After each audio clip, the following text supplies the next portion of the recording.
બનાસકાંઠા જિલ્લાના વાવ તાલુકાના દૈયબ ગામે શોર્ટ સર્કિટના લીધે આગ લાગી હોવાની ઘટના સામે આવી છે, જેમાં બસ સ્ટેશન ઉપર એક જ કરિયાણાની દુકાન અને હીરાના કારખાનાની અંદર શોર્ટ સર્કિટ થવાના કારણે આગ ભભૂકી ઉઠી હોવાનું સામે આવ્યું હતું, જેમાં લાખો રૂપિયાનો કરિયાણાનો માલ સામાન બળીને રાખ થઈ ગયો હતો।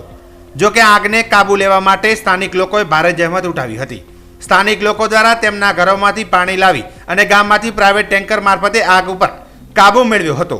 આ આગ એટલી બધી વિકરાળ હતી કે જોત જોતામાં તો સમગ્ર બંને દુકાનોમાં ફરી વળી હતી, જેના કારણે બંને દુકાનદારોને માલિકને લાખો રૂપિયાનું નુકસાન થયું હોવાના અહેવાલો મળી રહ્યા છે।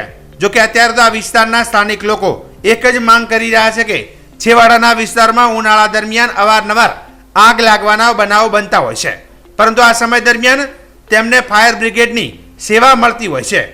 તે સેવાઓ ન મળવાના કારણે આગમાં મોટા પાયે નુકસાન થતું હોય છે, જેના કારણે આ વિસ્તારમાં ફાયર બ્રિગેડની સેવા મળી રહે તેવું જવાબદાર તંત્ર દ્વારા આયોજન કરવામાં આવે તેવી માંગ કરી હતી।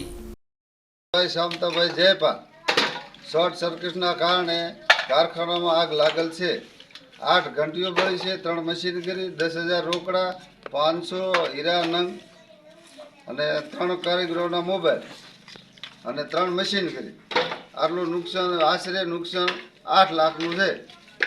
બાજુની દુકાનમાં બળી છે, એને કરિયાણાની દુકાન હતી, એનું બધું બળી ખાક થઈ ગયું। દુકાનદારો કોણ બાજુમાં? સૌદીભાઈ રાજપૂત।